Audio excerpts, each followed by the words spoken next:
Having just gone into interplanetary space, I just need to make a maneuver to get back to Kerbin. Although I seem to be struggling to find exactly how to get an encounter. Oh well. Hello, this is Echo 3, and let's continue playing Kerbal Space Program 2. In the last video, I already landed on and returned from the Mun. Today, I'm going to try to escape Kerbin's sphere of influence and return, as well as find out what the Munner signal is. First on the to-do list is to create a rocket that is capable of getting into Kerbal orbit. And that really isn't too hard. The rocket just needs about 4,400 meters per second of delta V. But the second part of this mission, returning back to Kerbin, is where things get a little tricky. So I'll need to design this rocket with enough delta V that is able to return.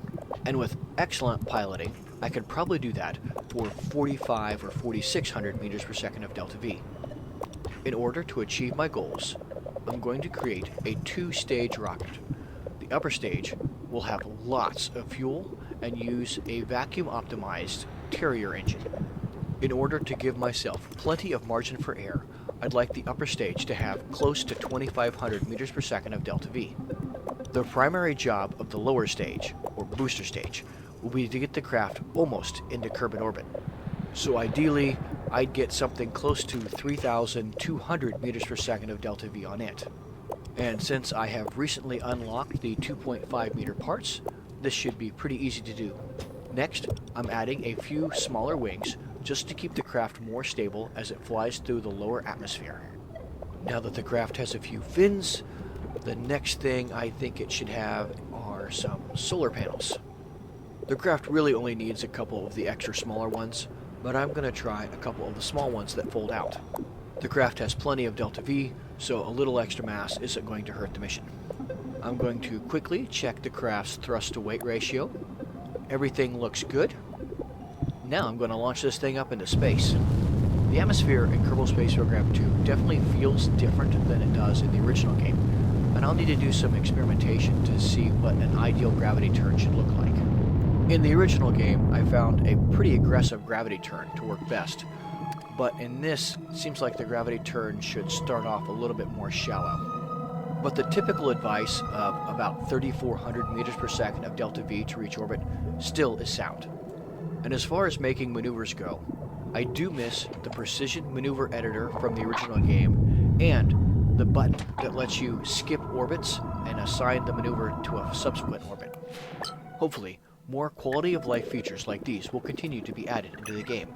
I've just finished the spacewalking goal, so I will submit that and collect the science points from it. Now, as far as the mission to leave Kerbin's sphere of influence, it doesn't really matter exactly where I do that.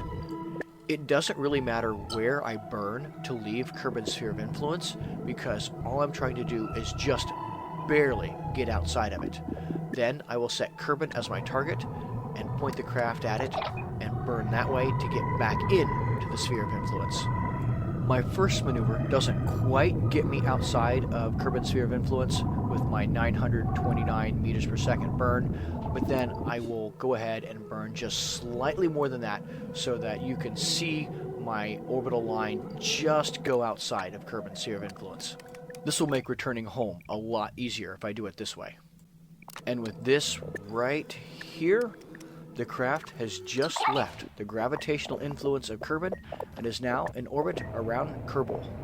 I will try to gather what science I can out here, then point the craft back at Kerbin and make my way home. Right now my periapsis is intersecting Kerbin, so I will try to raise that just a little bit so I don't come in quite so hot and smash into the planet. A small radial outburn should really be all that I need.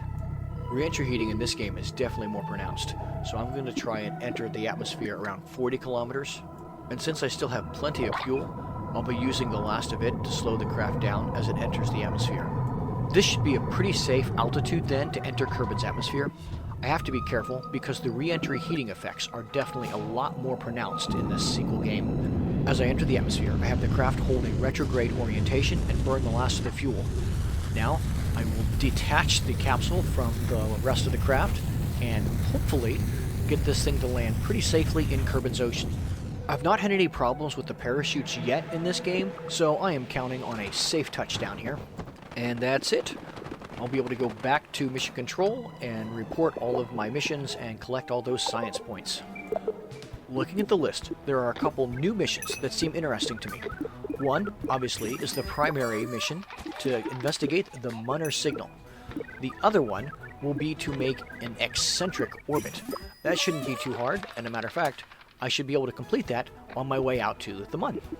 Currently, there really isn't anything that I need to spend science points on to complete the next several missions, but I'll go ahead and pick up some more aviation parts because I like making planes in this game, and I might pick up just a few other technologies like launch clamps. Not that I need them, but I'll just go ahead and get them because I might use them in the future soon. Something I'm really looking forward to is when they add in situ resource utilization. Currently there is no way to mine for more resources, so that'll be a good addition to the game, and hopefully it'll be pretty soon. Again, I'm making a rocket that is capable of landing on the Mun, so no new technology is needed for this, although I would like to have some extra Delta V because I want to be more precise with my landing. I need to land somewhere very specific where the signal is coming from, so I want some extra fuel to make sure that I can make maneuvers on the way down for my landing. But that's really about it for this particular mission. If you have played the original game, this seems like a much better version of the science mode from the original. However, it is not really a replacement for the career mode. I really enjoyed the extra constraints from the career mode where you had to worry about the amount of funds and the level of your facilities in order to complete the missions. Kerbal Space Program 2 looks like it's taking a little bit of a different direction for the game development. However, as long as they manage to stick to what they have promised, it still looks like it's going to be a very good game. And I know there's currently no plans for it, but one thing I really miss from the original game are the robotic parts. Hopefully, they will find a way to include those into this game. Fortunately though, there is already access to mods, and I'm using Microengineer to help double check my thrust to weight ratio and my Delta V. Not that the craft needs it, but since I've already unlocked launch clamps, I thought I might as well stick a few on this thing. Double check my staging, then I will go ahead and take this thing out to the launch pad and shoot for the Mun. In general, the game is very good at arranging the staging, but sometimes I do need to make a few changes, which is all I'm doing here. Now, let's go ahead and launch. This craft utilizes 3 stages. The lower stage is to get the craft out of the lower atmosphere and get a good chunk of its velocity up to orbital velocity, like 1,000 meters per second or something. The second stage will then get the craft to circularize around Kerbin, take the craft all the way from Kerbin to the Mun, circularize around the Mun, and then also initiate the deorbit burn. For the second stage, I'm using the Poodle engine, which is a vacuum-optimized Methalox engine. And the Poodle engine tends to stay relevant through a lot of the game because of the smaller engine bells. It makes a good choice for landers. Once again, I'm setting up my maneuver out to the Mun. This takes roughly 850 meters per second of Delta V. I think I'm going to use around 860-ish. And even though Kerbal Space Program 2 is a different game, the solar system is set up exactly the same way so that the Delta V charts still all work for both games. I can see a little yellow ping on the surface of the Mun, and that will be where I'm going to try and land. So I'll need to get my Mun orbit to intersect that point on the Mun surface. The target marker seems to be pretty close to the equator, so as long as I can get into an equatorial orbit, I won't need very much of a plane change in order to land very close to my target. In the original game, I used to use a couple mods, Kerbal Engineer and Trajectories, to help me pinpoint my landings. Nothing like that exists in the base game in Kerbal Space Program 2 yet, but those would be some nice quality of life features to help with landing on missions like this. By making a small, normal burn, I was able to change my orbital trajectory enough that my orbit line then crossed over where I'm supposed to land. I want the impact zone to be past the target marker there so that I have time to slow down. Then, accounting for the slowdown, I'll be able to land almost right on top of my target.